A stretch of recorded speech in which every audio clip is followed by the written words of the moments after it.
All right, guys, so we're going to be doing the 2-inch lift on the Subaru Legacy station wagon. It's a 2005 base model. It's got just the 2.5 liter NA motor, and these are the street raise 2-inch spacers. They're not 2 inches, they're like 1.5 inches or something. I'll probably measure them before I put them on. And then I also bought some trailing arm spacers. These were off Amazon, but they have them on eBay. I think they're like $100 for these right here. And then this was like, I think like 130 or 140. I was gonna do 3, but I heard that the 3-inch is not very good, and that you can't do it.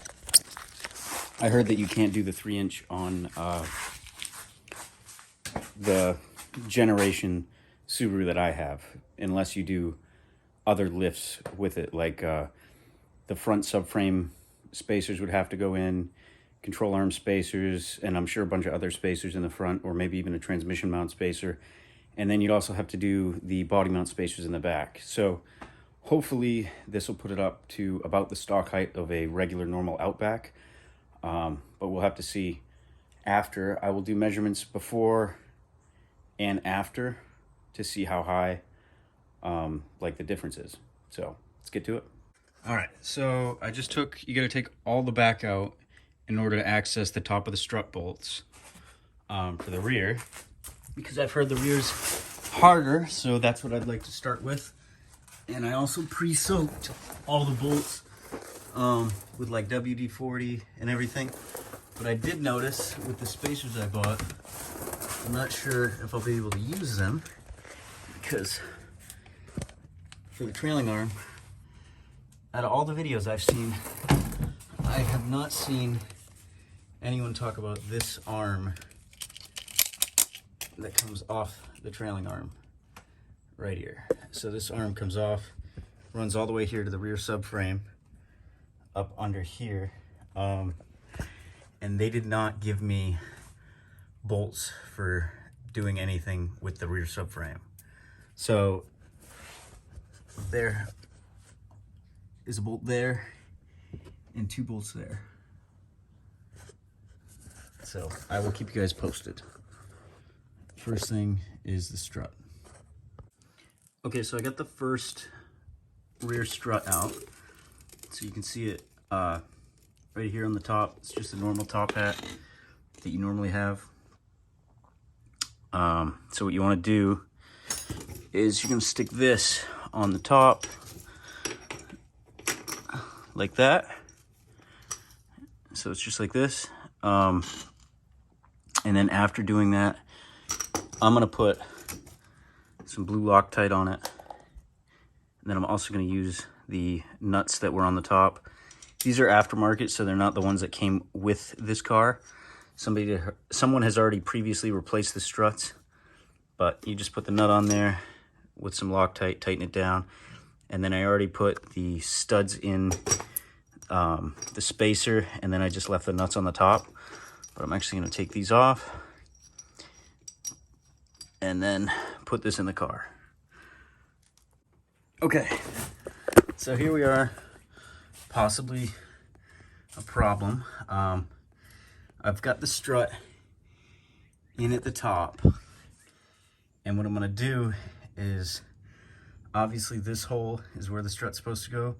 This hole does not line up, so I'm going to stick this screwdriver in here, and I'm going to move this. Hopefully it'll turn so it can be, you know, go in the same angle as that. But I'll get back to you guys, let you know. If this fits in fine, we'll move on to the other side, do the other side. And then we just got the front, which should be really simple. All right, so it's just to show you the difference. Passenger side's done. Yeah, let me zoom out. All right, passenger side is done. Spacers up there.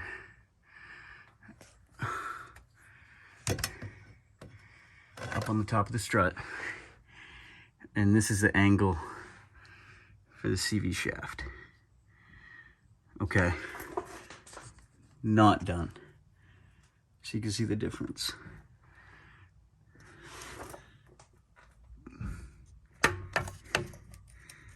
There is quite a bit more angle, but we'll see what it does. Onto the driver's side. All right, guys. So this side, spacer's in right up there, as you can see. This is all set now. That's the actual bolt to the strut. So, okay.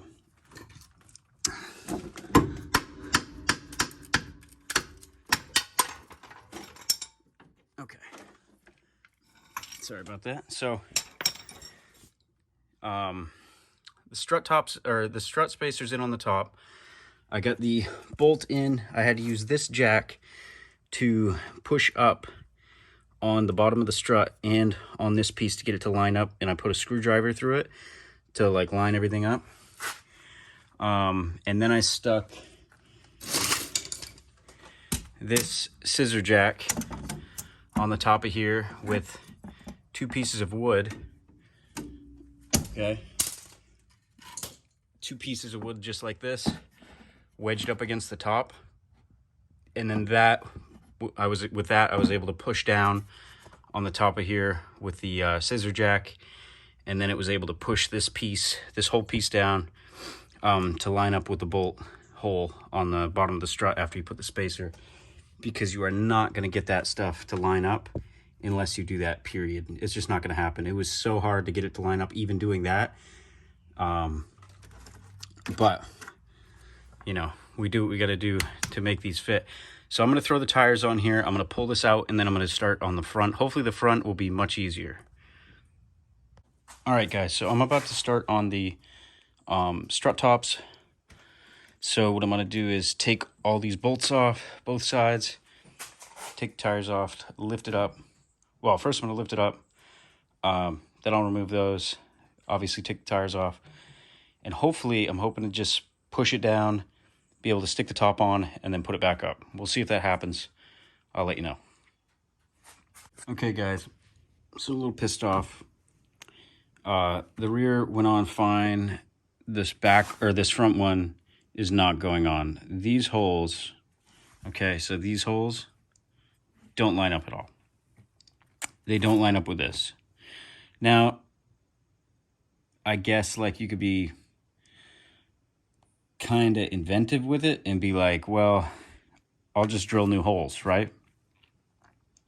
So that's a possibility. You could do that, or you could widen these or whatever you want to do. But the other thing is that these holes, okay, don't line up. So they won't even fit on this goddamn strut top. So if they're not going to fit on the strut top, and they're not going to fit in here, like, what am I supposed to do? Like, drill out additional holes here? I mean, I could, but I'm just a little upset, a little fed up with this. So I emailed the guy on eBay about it, the street raise, and I'm going to see what he tells me. But I don't know. I'm pretty upset about it. And if I figure out a solution, I will get back to you guys. Okay, guys, so we are definitely going to get this done today. We're going to finish the lift. I decided I would cut these because they were just too small to fit. So if I cut them into 3s, I could put one on each bolt, and then hopefully that'll work. I think this will work. I don't see any problems with it. This is really the only thing I can think of that would essentially solve the problem of it not fitting. These holes should all line up and be correct in their orientation. If not, I mean, we're just gonna have to figure something else out, but we're gonna try this first. So right now I'm working on getting the sway bars out, and then I'll drop all the bolts, probably get a jack, push this down, and we'll see if I can reconnect the sway bars, the sway bar end links after. But if you don't disconnect the sway bar end links, then this doesn't drop down enough. So I'm about to stick this piece on the top of the strut. I got the sway bar bushings out. I just disconnected it from here, and it was actually quite a bit of work. I'm not sure if I'm going to hook up the sway bars back again or not, but now that it's dropped, we can stick one at a time. We'll do one at a time. We'll do each piece, and we'll put it up there. So we're going to do that now. Okay, guys, so I got both the strut tops in. You see the space in between each half that I had to cut. It was a pain in the butt to kind of line these up to make all these holes fit, but we were able to do it. The strut is spaced out, as you can see up there. It's pretty good.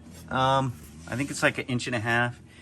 And then the sway bar, I took the sway bar link off on both sides, so this is just loose.